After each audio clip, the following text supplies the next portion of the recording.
Hello and welcome to episode 4 of Gear Over Beer. I am your host, Noah McCormick, and on this episode, Sal Fratto of Elephant Jake is going to call in and we're going to have a great conversation. We discuss the first time we played a gig together on his 21st birthday, our mutual love for Slaughter Beach Dog, his love for his Fender Stratocaster, and the difference in the DIY scene from the East Coast to the Midwest. Make sure you go ahead and follow Elephant Jake at Elephant Jake Band on social media, and you can listen to them on all streaming platforms. Now with that, let's get into the interview. Cue the music.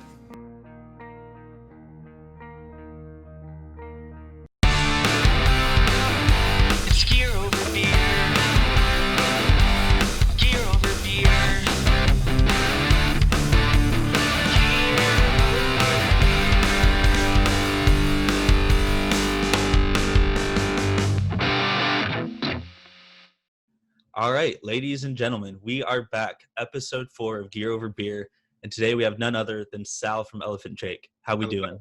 Good. I'm doing good. How are you doing? I'm doing good. That's what I kind of started this podcast back up just the other day.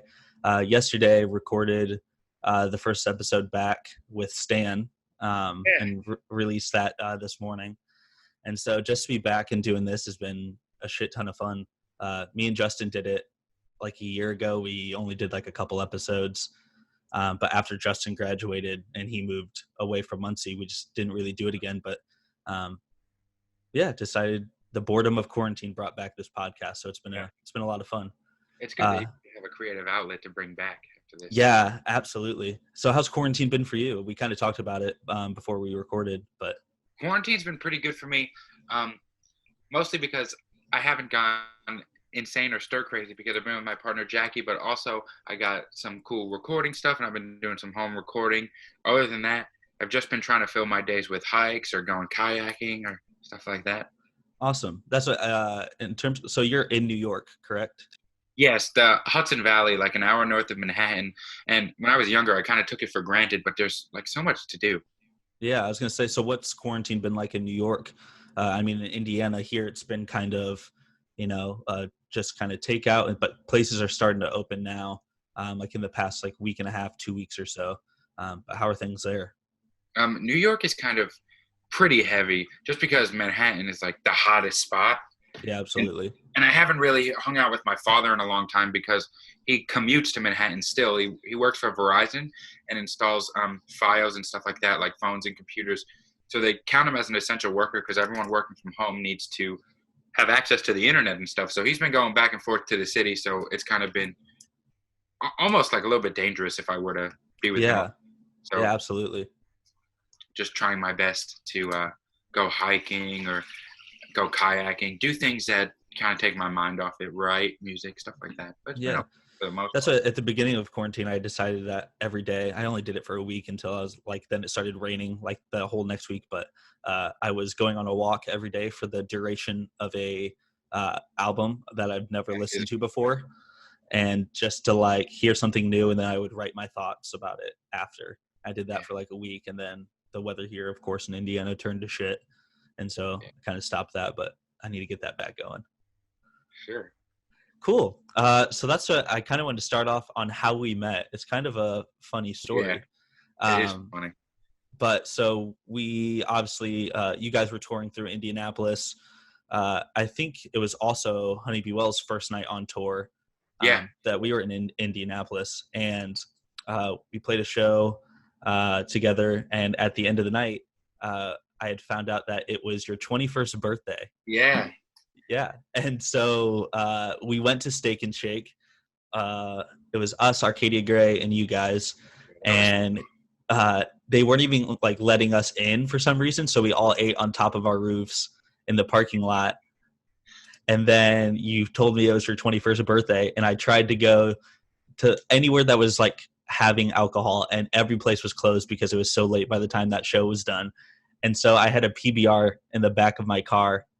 I was like, hey, you deserve this. And I gave you, awesome. So gave you your first legal beer. I'm pretty proud of that one, to say the least. I know, it's crazy. You gave me my first legal beer, and honestly, it was the first beer I ever had my whole life. Really? No. Okay, I was about to say, damn, I need to get a plaque or something with that on it. Oh, So Elephant Jake, you guys released your, is it a single for the EP, which is what was it called? Shipment over knifing. Shipment Only only. knifing. Yeah, Yeah. yeah. And so is that off of a upcoming release, or is that just a one-off single, or what's the dealio with that? It's going to be off an upcoming release. I think we're going to be putting out sometime July, I believe, sometime this summer. And the EP is called Looking Good, Feeling Good, because I don't know why, but there's 4 songs on the EP. Shipment Only Knifing, Looking Good. Third song is called The Time I Brought You Soup, and the fourth song is called Feeling Good. But honestly, if you're not looking good, feeling good, then what are you doing? You know what I mean? Absolutely. No, that's what.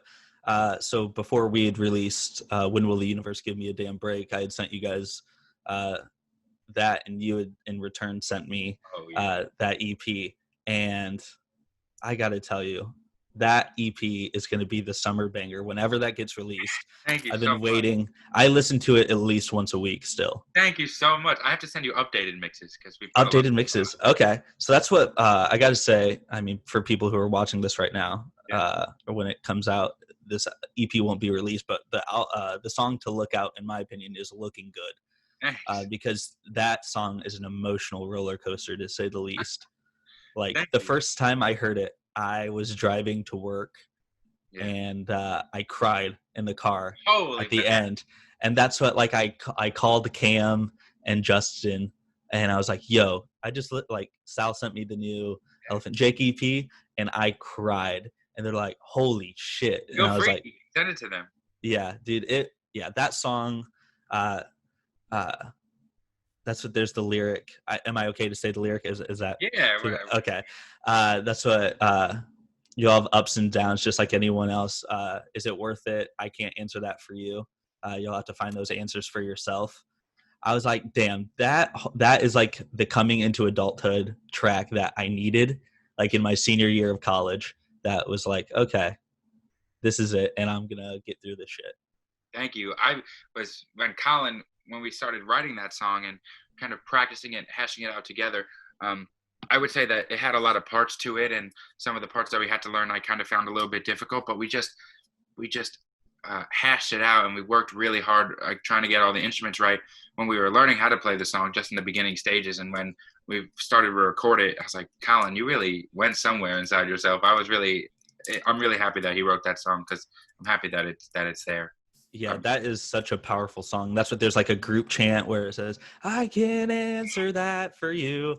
And I'm like, damn, I want to be in the crowd of a basement hearing that song be played loud and have the entire damn room just chant that. Like, that shows so much. That is going to be, I'm very excited. So the single is Shipment Only Knifing. Is that a reference to the Call of Duty map?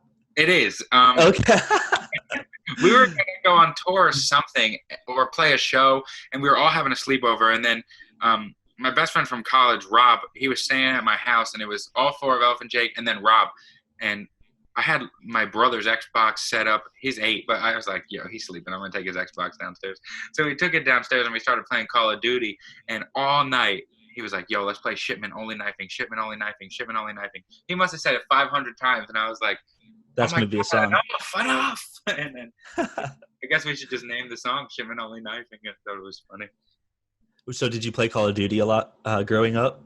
I played a lot of Modern Warfare 2, Terminal Matt. Okay. That's what I was that's what I started getting into. Like, I remember the first one I ever played was World at War because of zombies.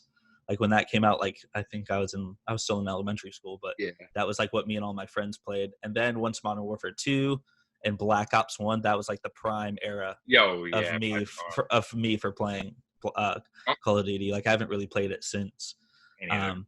But I actually did play Black Ops a couple months ago with my roommate Tyler.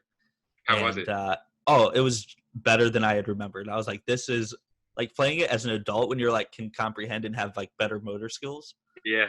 It's so much better because like as like I don't know, like in 6th grade when Modern Warfare 2 or Black Ops was out, you're like, I suck. But is there so do you play video games, or is that kind of your thing? Or no, actually not at all. We were just bored that night. Okay. We're like, let's play. But what I have been doing is I got this emulator on my computer, and I've been playing some what was I playing? I was playing a lot of Super Nintendo, but then also I Okay. found my Nintendo 64, so I've been playing that. Oh, nice. See, that's what I've got the Nintendo Switch.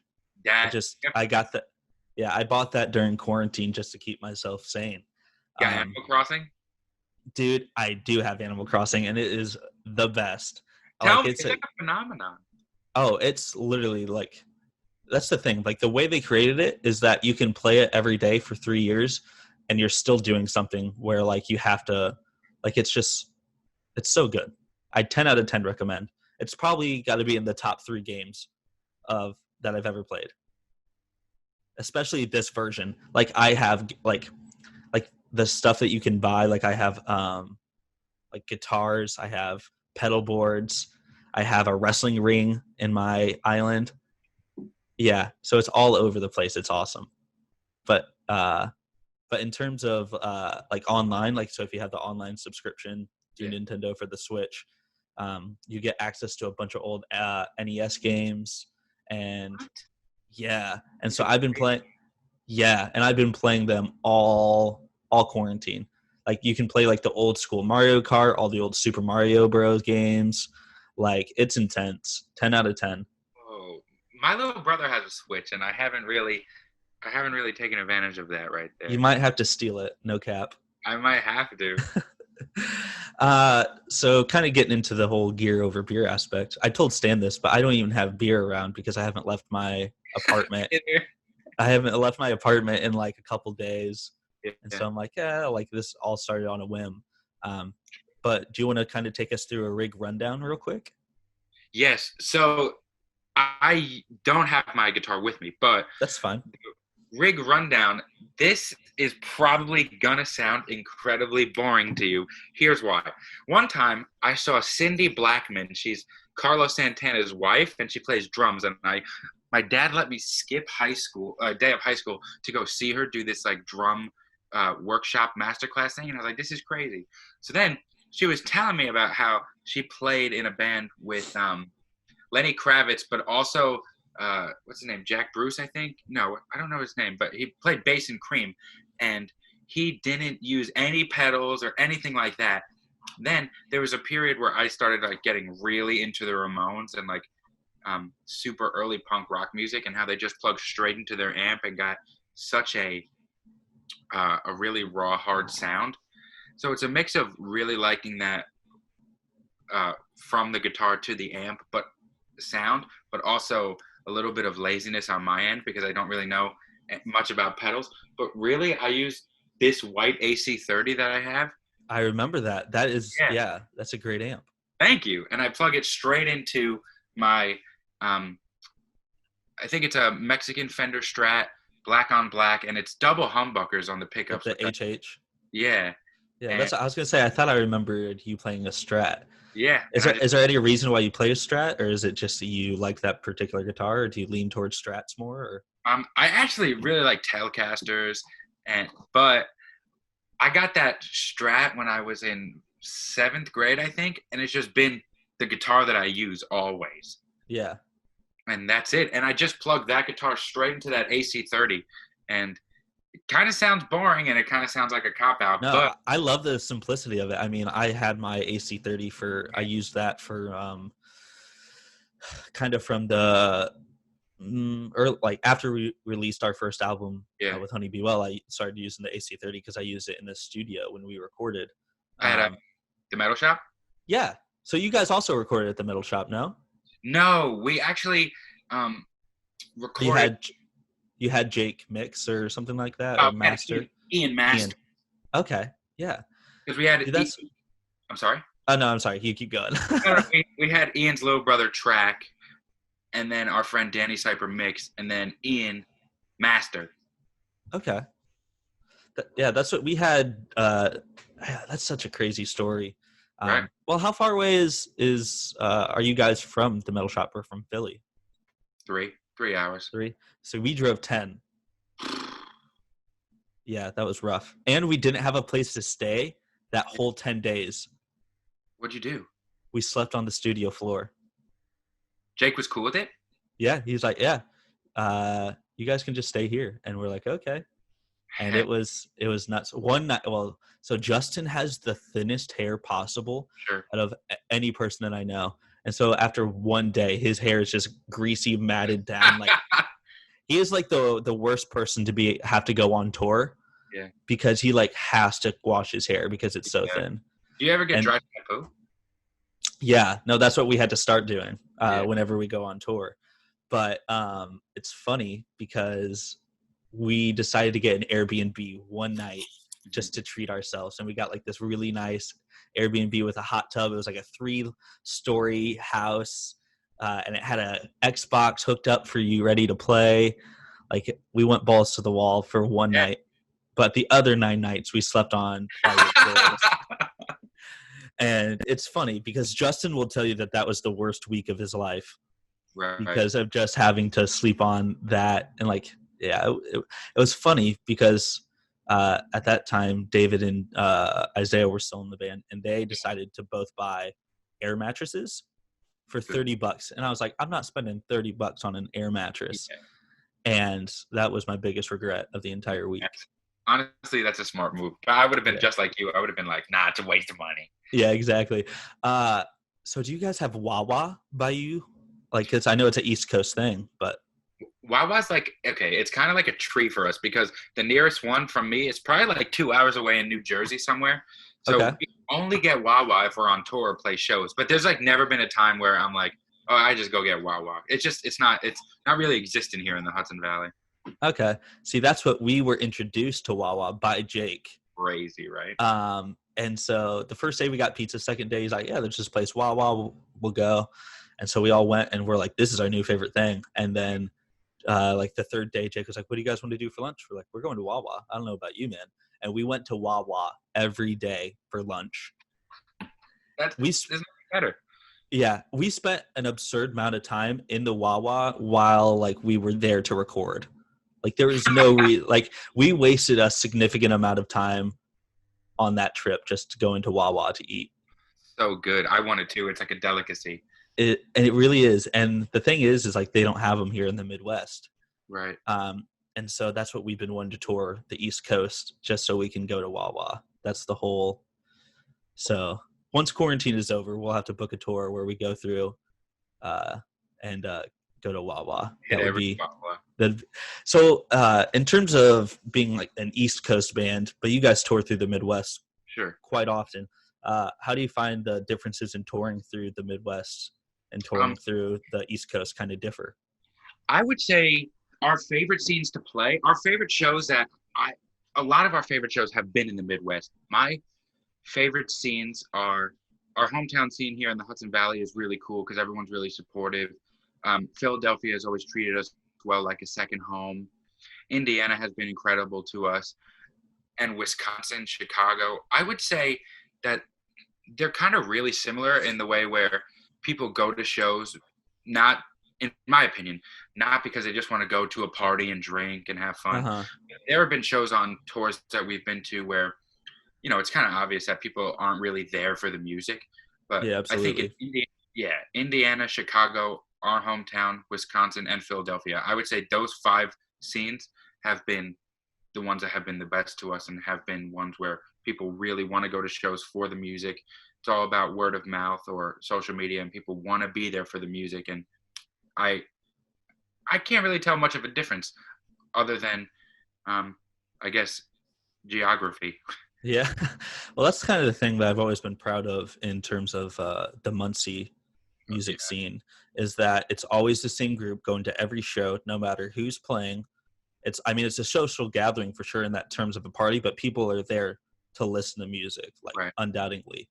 So there's that good blend between that, but it doesn't matter what genre, everyone's going to that same show. Right. And that's something that's been really cool is that in Muncie, in my time there, there was no 2 bands that were really in the same genre category. Sure. Besides maybe like noise punk. Okay. But those are just guys who were in the same band, but just a couple different members. And Right. you know, it's like the same couple guys. But it was always so great and so inclusive. And that's one thing that in my time at Ball State was definitely something I was very proud of to be a part of. Is that college scene kind of similar in New York or? I would say in New York over here, it's really just a matter of high school and college. If you go to shows here, it's like everybody from the local high school or have you heard of SUNY Purchase? Uh-uh. Purchase is a school over here. A lot of cool bands went there, like Level Up went there, and some other bands like that. But people from Purchase go to a lot of shows. Um, People from the city come up, Brooklyn. I don't know. It's like a mix of high school and college. I wouldn't say that it's like one particular high school because the bands in the Hudson Valley are from everywhere. Okay. And that's where did you graduate from?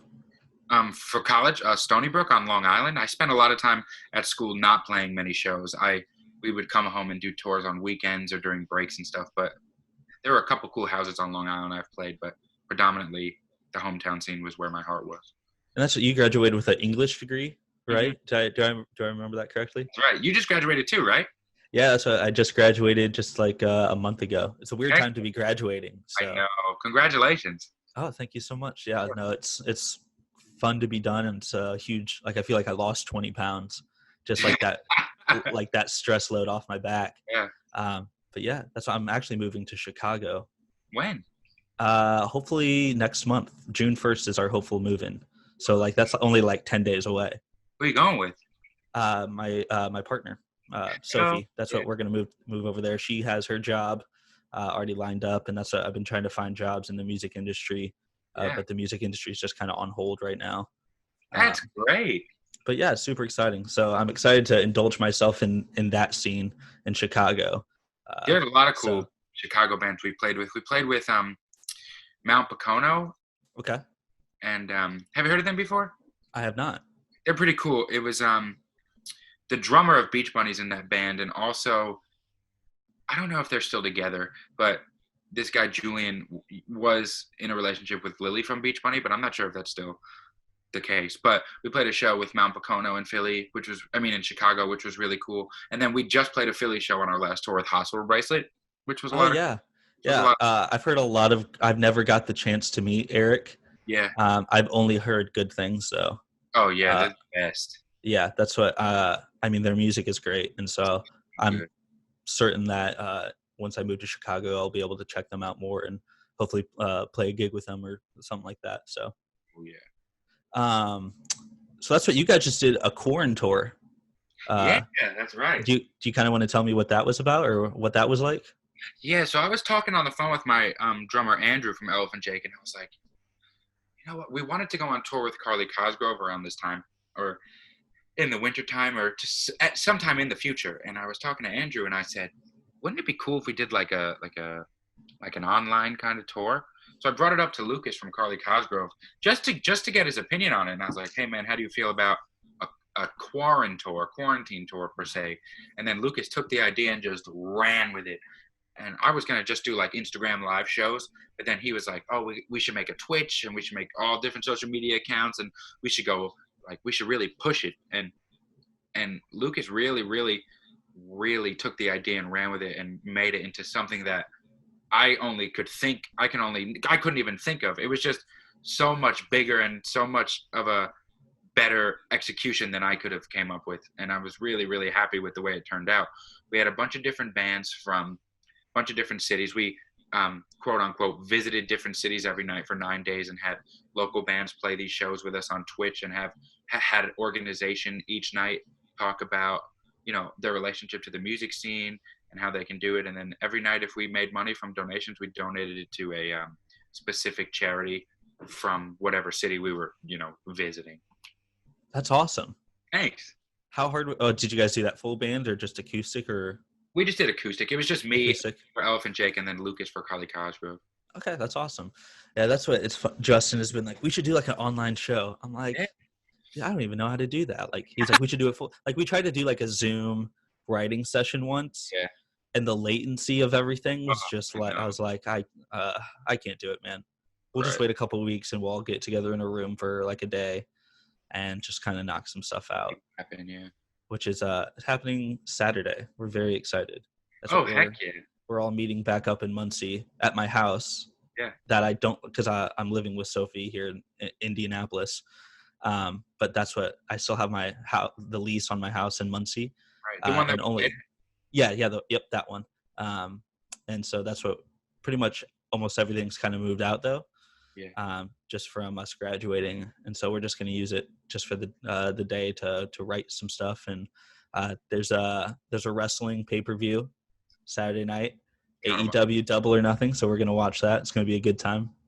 That's what what show did we watch? Was it Letterkenny? Yeah, it was Letterkenny. Okay. Have you watched that or any other big shows during quarantine to keep you entertained? Actually, Jackie and I have been watching strictly The Sopranos. I've never seen it. Wow. That's an investment. I've tried. Oh, I know. I mean, it's a great show. I've watched a couple episodes here and there, but like the fact that it's like something stupid, like 11 seasons or. It's actually only 6 seasons, but. It's only 6? Yeah, but. They're like hour-long episodes, right? Yeah, and the first 5 seasons have 13 episodes per season. I'm like, oh my God. Then we just made it to the 6th season, and I was like, oh, easy. We only have 13 left. This one is 21 episodes long. I was like, oh my gosh. That's so much commitment in a show. I just don't know if I could handle that. It is. It's just weird watching The Sopranos because everywhere they go, like where they're driving or like they go to like this club or they go to a certain place in the show, I'm like, oh, I've been there 100 times because it's only 45 minutes down the road wherever they go. Is that weird, like seeing that and like being a part of like that Italian kind of like, that East Coast kind of a thing? Yeah, it is weird because like we'll be watching it and like Tony Soprano will go do something at this like grocery store or at this strip club or something, and then Jackie and I will look at each other and we'll be like, yeah, I drove there yesterday. You know what I mean? It's so weird. That's cool. That's what you're Italian, correct? Oh yeah. I was gonna say, if I'm not mistaken, you've told me the story how your grandpa owned a pizza shop. Yeah. So what's the story behind that? What was it called, and what was the? So my dad's name is Dino. He's named after Dean Martin, but my grandpa had a pizzeria in Brooklyn, and he named it Dino's after my dad. And they just had that pizzeria for, I don't know how long, maybe 25, 30 years. My dad worked there since the time he's like 8 until he was like pushing 20-something. So is pizza in your blood then? Are you a big pizza guy? Yeah, but I can't really cook it. But my dad, like I said before, I haven't even been able to see him much because of quarantine and because he's been going to the city. But he called me up the other day. So nice. He called me up. He's like, I need you to meet me at the parking lot at this diner. And I'm like, for what? He's like, I made you a pizza. I was like, oh, I would have lost my shit. I know, I did.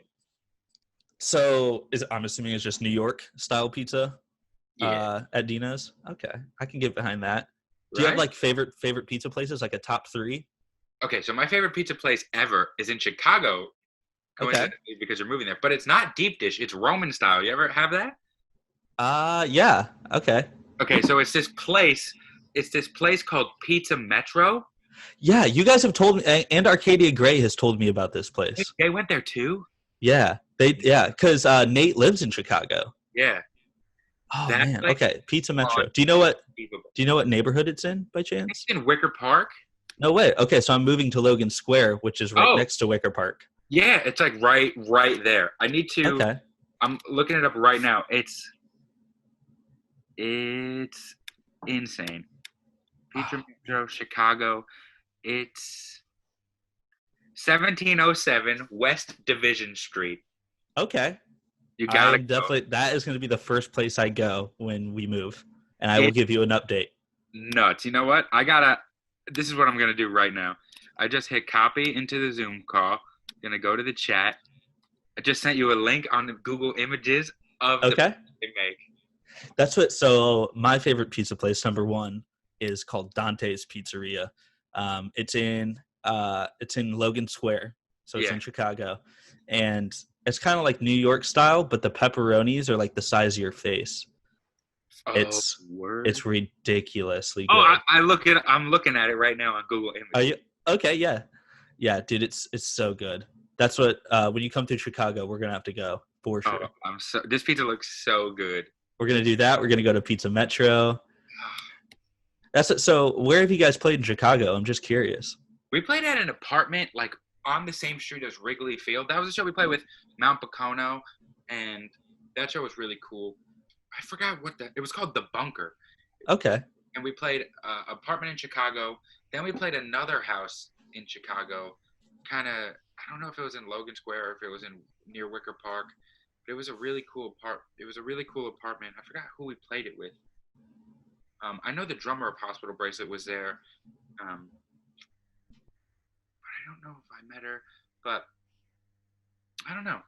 I don't know where it was. But then we also played this one bar called, I don't know. That's what my favorite venue of all time is, the Subterranean.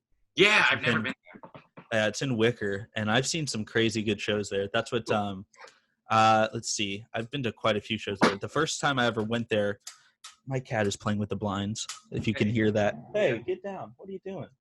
This is Robbie. If you want to. Robbie. He's a big fat chonk. I love Robbie.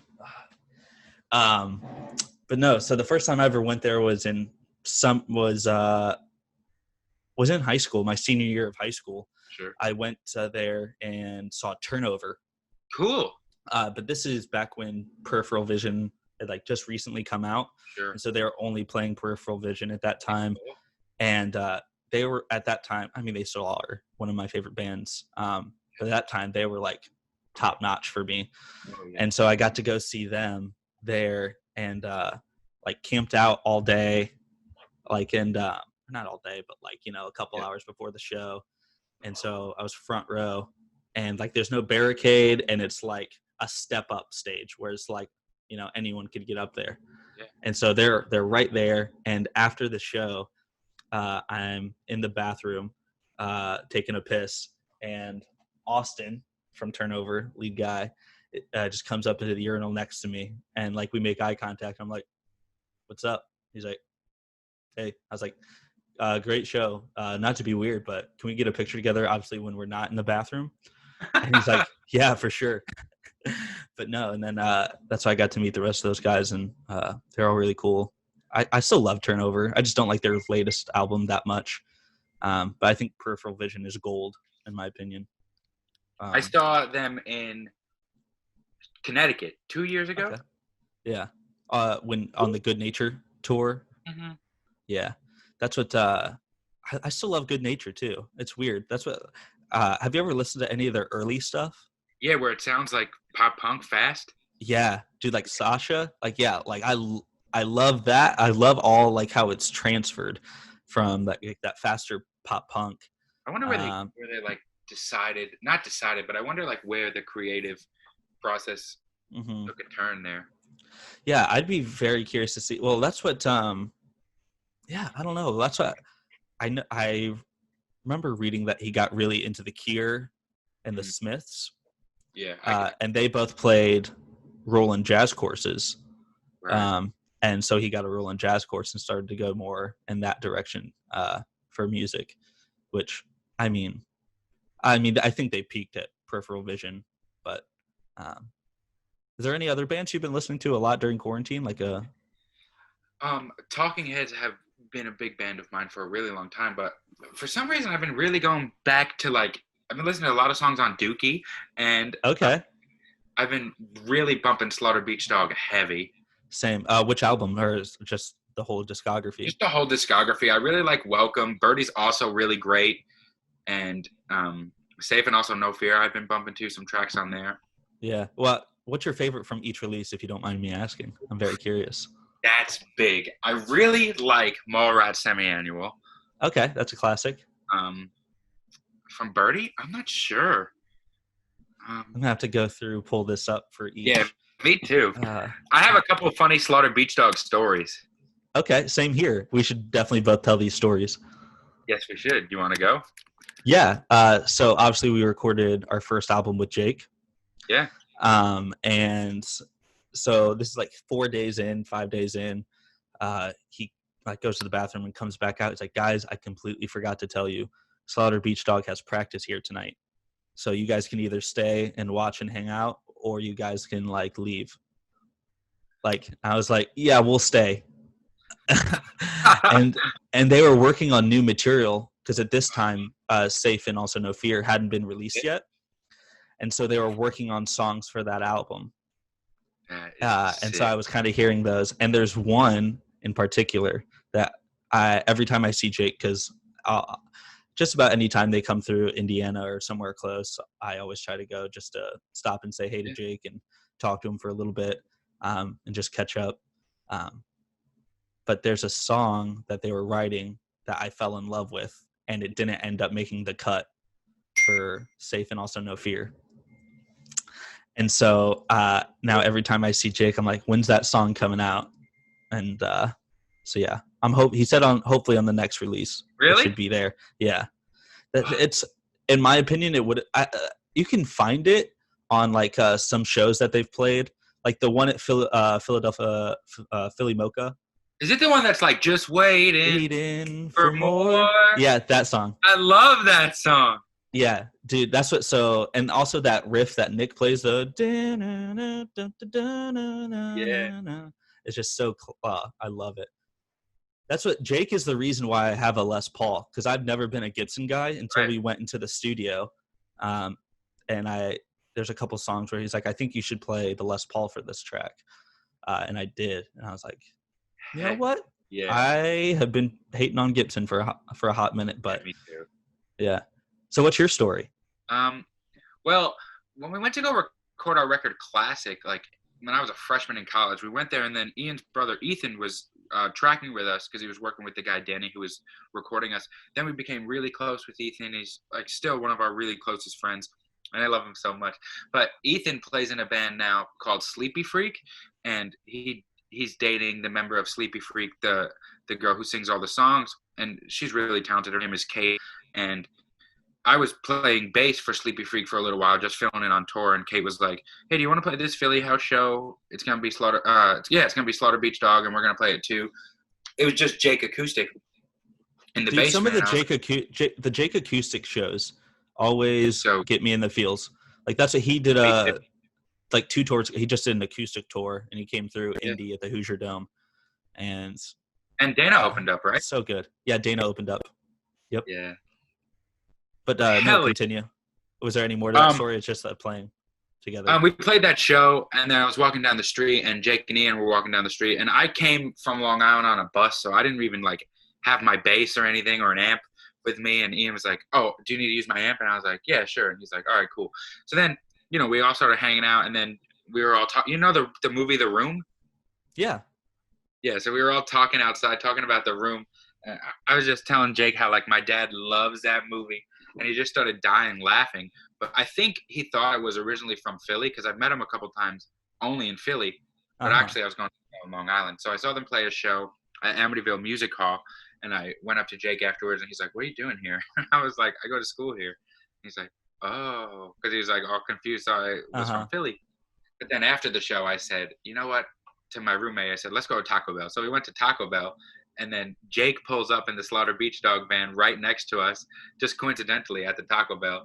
And he rolls down the window, and he's like, "Saw, dude." And I'm like, "What's up?" And it was just so funny. Like, what are the odds that we went to the same Taco Bell? Yeah, we when we were in Philly recording, we ended up going to a Riffraff show with Jake. Yeah, I love the video.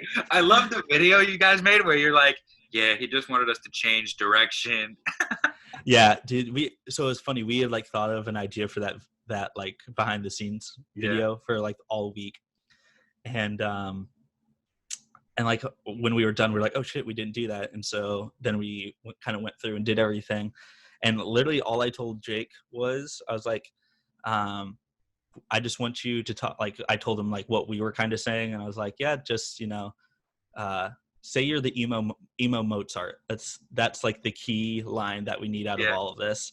And he just kind of went through it. And I actually watched the video of it unedited the other day, and you see him like kind of sit there thinking about what he's saying, and then he starts laughing. He's like, all right, I'm ready, and goes and does it. And it's fantastic. It's so funny when he's like, well, they didn't want my creative opinion, and like, I'm me.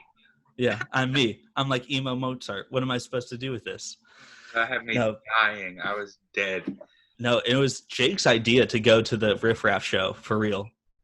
Really? So, yeah. So when we put the summertime clip snippet from Riffraff's like "Summertime" Vine thing Yeah. to start the album, and in the process of looking up Riffraff, like it said that Riffraff was in Philly that night, and Jake is like, "This is a sign, we have to go," and so he's like, "Everyone buy tickets right now," and so we did that. Were It was they awesome. expensive?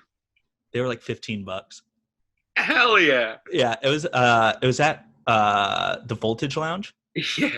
Yeah, so it was at a pretty small venue, but the opener, I can't remember his name, but like you just see him like, because there's a little curtain where you can see backstage, and where we were you could like see through very clearly. You just see him do a line and then go out, and he's just like tweaking. Riffraff? Like no, the Oh, opener. the opener?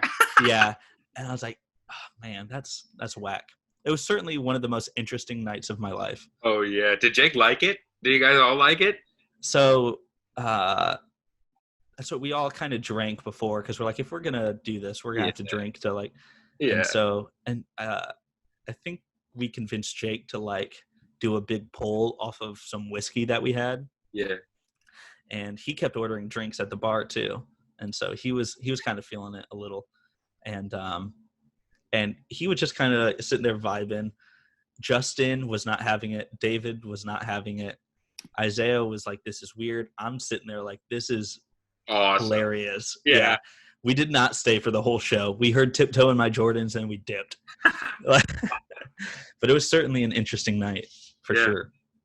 So I guess we were going to say, what's you said Mallrat was your favorite off of Welcome? Yeah, let me look real fast. So my favorite off of Welcome has got to be Toronto Mug. Oh, yes. Have you heard the version on the compilation where it's with like an electronic drum? Yeah. I love that version. So that's what kind of funny story about like that electronic drum thing. Have you ever heard the version of 104 Degrees where he uses that? Yeah. I was like, yo, like, because I love that drum fill in the real song, that yeah. And I was like, so where'd that fill come from? It's like one of my, like, I love that. And he's like, it was like a stored in fill on that little Casio keyboard I had when I created that version. I was like, I'm going to keep that. That's awesome. It was just pre-programmed. Yeah. That is sick. I really love the Dog EP 7-inch. Yeah. I have that on vinyl at my house, and I really like that. There's a song on, I can't remember what it's called, but that is on the vinyl but isn't released online.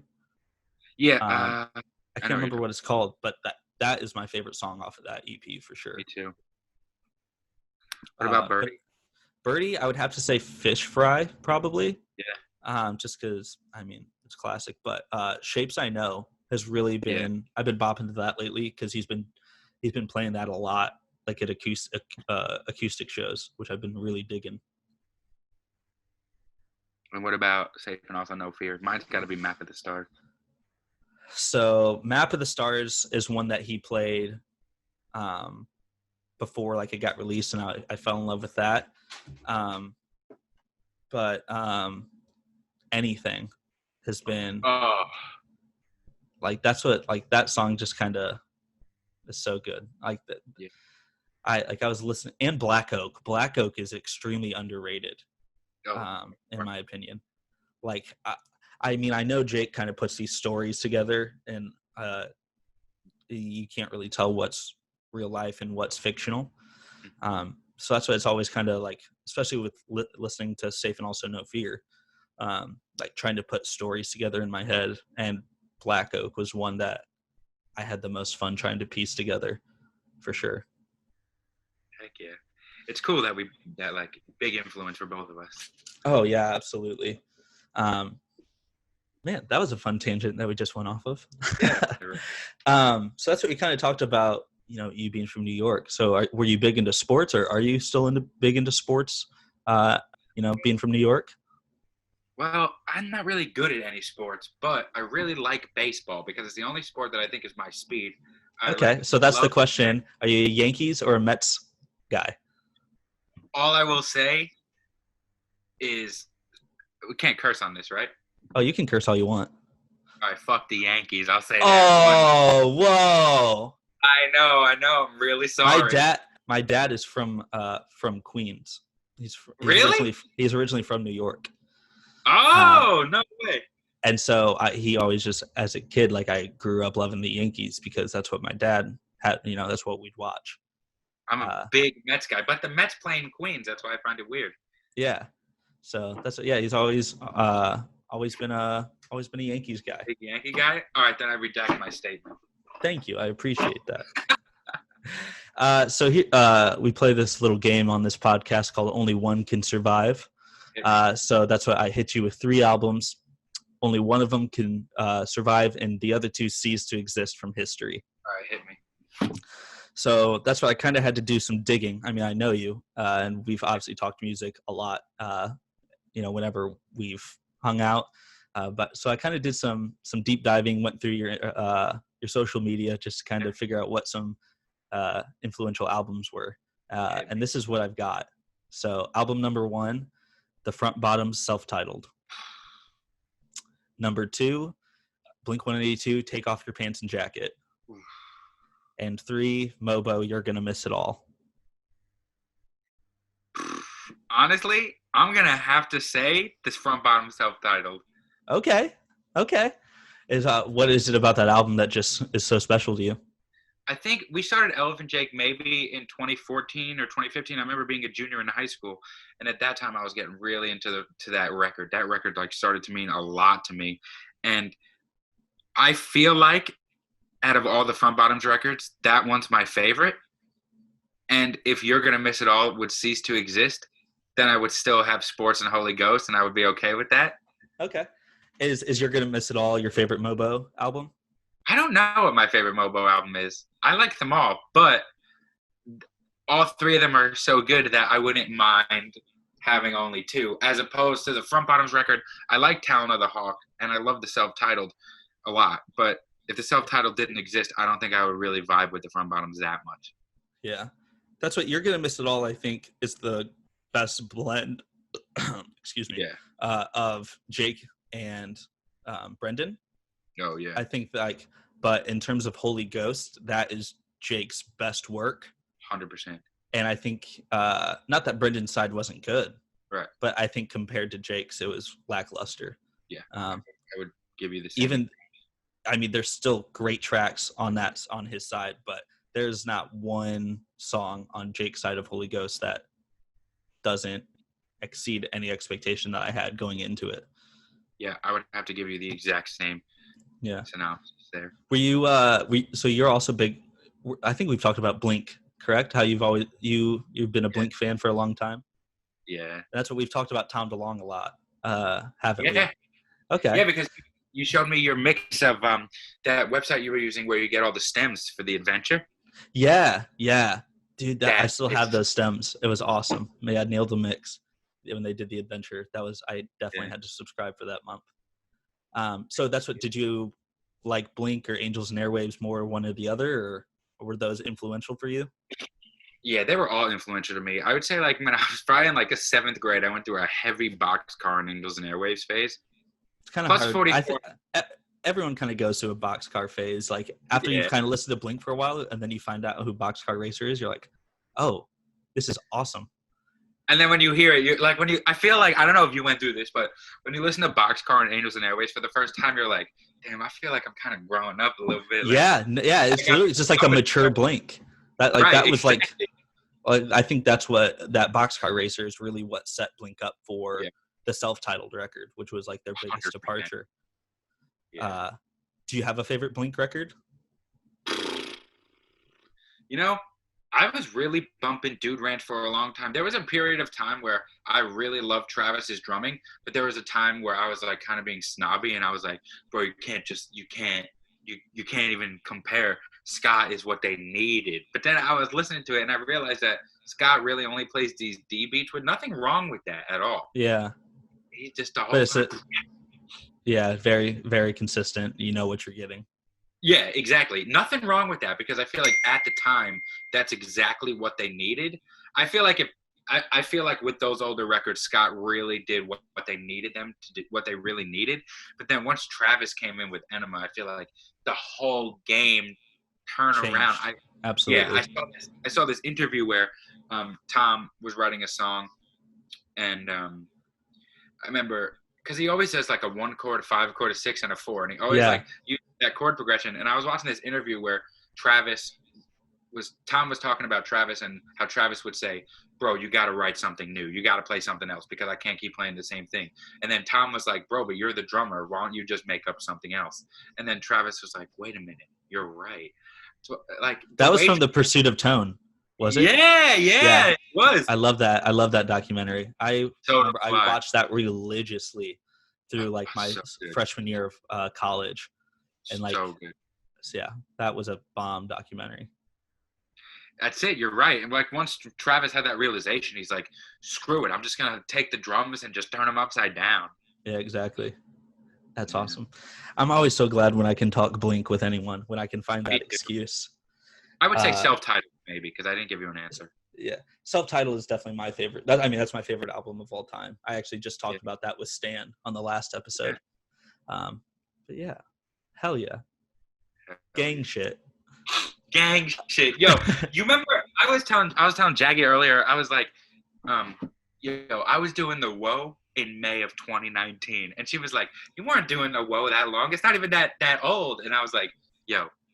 I was with Honey Be Well, Arcadia Gray. We were outside Steak and Shake. We hit the Whoa real quick, way before any of you guys were hitting the Whoa. It's true. I was a day one woer. You were. I will put that video at the end of this podcast of all of us. Please. That's what it's funny. So in the last episode, I put the video of the first night that I met Stan. They got we played a show together, and at the end of the night, they got tased. Because they lost a bet, and so that's what I was like. Yeah, if I can find a little snippet of something fun to put in at the end of every podcast. So the video of all of us hitting the Whoa, then saying "haha, gang shit" will definitely be at the end of this podcast. I'll never forget that. That's so good. Hell yeah. So question, what was your first guitar? Or was it the Strat? Yeah, believe it or not, that's the only electric guitar I have. I love that. So simple. That's the one, yeah, it's the one I got, and I just started riding with it for so long. And the craziest thing was I had never gotten it set up. And before we went on this last tour in January, Colin's uncle does all this really cool guitar restoration work, and we brought it to him, and he totally set up the guitars and amps and made it like we just took it out of the store. And I really love Telecasters, and I would like to buy a Tele or a Jazzmaster. Colin just bought a Jazzmaster. Yeah, I love that Jazzmaster. I had my eye on that Jazzmaster for the longest time. Yeah, it's such a good guitar. I would love to buy a new guitar, but for some reason I have this like really, really deep attachment to this Strat. Probably because I got it like almost 10 years ago. That's nuts. See, that's what it took me. My 20th birthday, I bought my first Reverend guitar at the Chicago Music Exchange. That was like my birthday present to myself. I love that. Like I've been there before. Yeah, and so that was like my first guitar that I like was like, this is the one, and it's my number one, and nothing can dethrone it. And it's been 2 years, and still that's my number one guitar, and I don't think that'll ever change now. I don't think anything can ever top that for me. Also, there's probably like, I don't know about you, but there's something about it when you buy yourself something.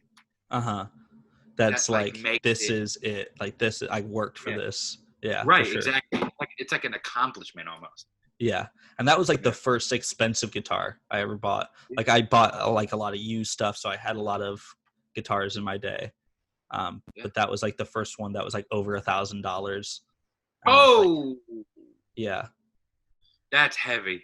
That was heavy, and I was like, I can't believe I'm doing this. And I think that's why there's that emotional connection to that guitar. Damn, that is a lot of money. But yeah, you're probably never gonna hurt it either. Oh, so it's been through a couple tours now, and she has some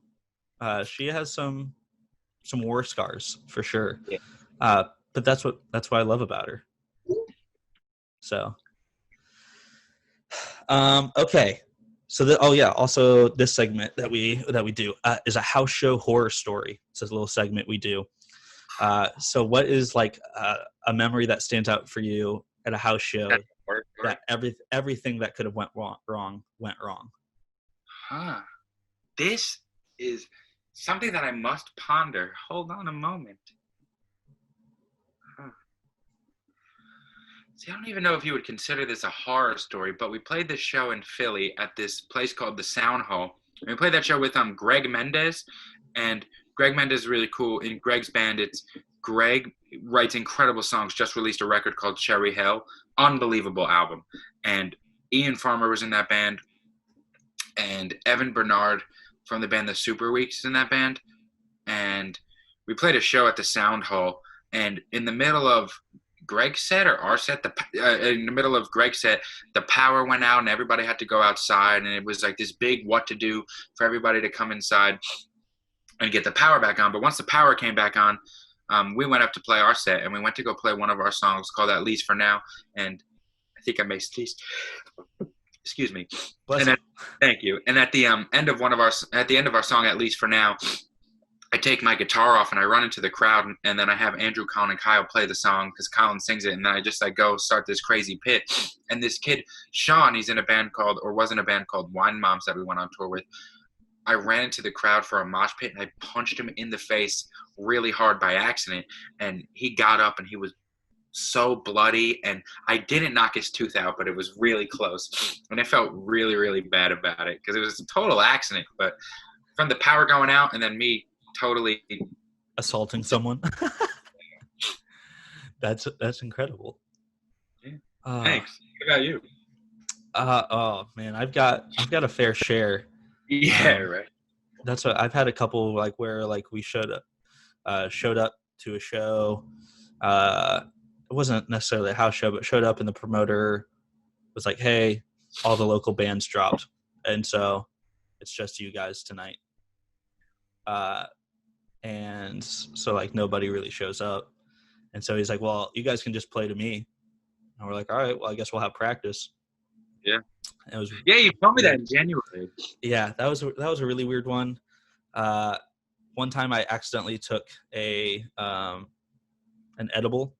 Not accidentally. Yeah. I took it, knowing what it was, but I didn't know how hard it was going to hit, and it was the first. Yeah. It was our third show ever, and it was when we played with Charmer, and we had to play after them after they had just put on a killer set, and and I just made a total ass of myself that night. I was like, I am. Yeah, it was not fun. You guys get through the songs? Oh yeah, we got through the songs, but there was parts definitely where we struggled. Yeah. But it was also our third show ever, so we didn't quite have the chemistry there yet for the stage banter. Yeah. And so we're trying new stage banter and it's not working. And I'm like, oh. So that was definitely that was a weird time. That show at 420 College.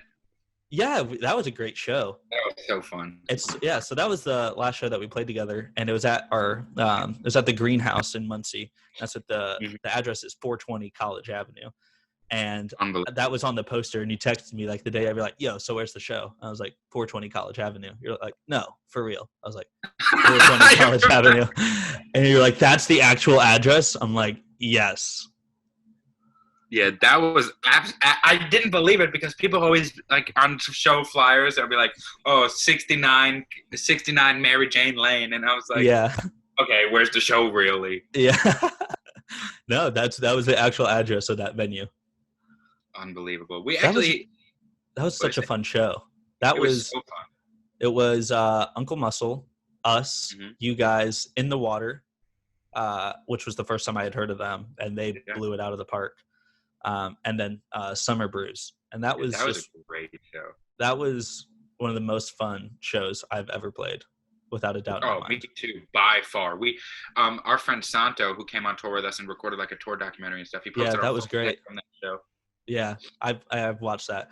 He was an awesome guy too. That's what because you guys all came over and stayed at my place after that gig, and that was definitely one of my favorite shows I've ever played. What was that pizza place called? Vin's or something? Cousin Vinny's. Cousin Vinny's. Oh, that's close. Cousin Vinny's in Muncie. They got the big meal deal. He got the large one topping, breadsticks, and 2 drinks for $12.99. $12.99? Yep. 2 drinks, what kind of, what size? Here, I'll go grab the cup. Do it. They're however big this is, like, is it going to show? Yeah. So it's like it's a decent sized cup. Yeah, it is. So, That's but yeah, that was like the go-to college. Like, you're drunk at 2, like they would be open till like 3:30 for delivery on the weekends. And so anytime you're like, I'm trashed and I need Cousin Vinny's. This is a funny story. One time I got so trashed that I fell asleep and passed out before the delivery guy got there. And I had already paid for it. So he just left it on my porch. And the next morning I went out and there was pizza on my porch. I was like, yeah, all right. You ate it for breakfast? Oh yeah. I ate that for breakfast for sure. Hungover as hell. Classic. That is incredible. That was a good pizza. That show was so much fun. And you know what's crazy? That was only like 4 months ago, and now the whole world has changed. Yeah. That was like that was one of the I want to say like the 4th to last show we ever played before all this quarantine stuff hit. Oh yeah. So, but no one else who I'd rather have played that show with. That was an outstanding show. Stan, that was Stan's first show with playing with Honey Be Well. Yeah. And they had never practiced with us, and I ran them through the set upstairs in the bedroom before we went down and played. And that was a great show for sure. They killed that because I remember they had like some pretty killer solos in that set. Yeah, you're telling me. Stan is like the one person I can trust. So I'm like, I know you'll figure it out. So, yeah. Well, Sal, I'm so glad that you came on this podcast. Hey, thank you for having me. This was so much fun. I'm glad we got to catch up. We've been texting here and there throughout quarantine, but just to see your beautiful face and to hear your voice made my day. So is there anything you'd like to say or promote, before we say goodbye?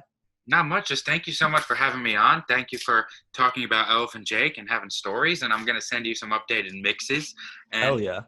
I hope that like your rest of your day is great and quarantine's great. And, it rocks.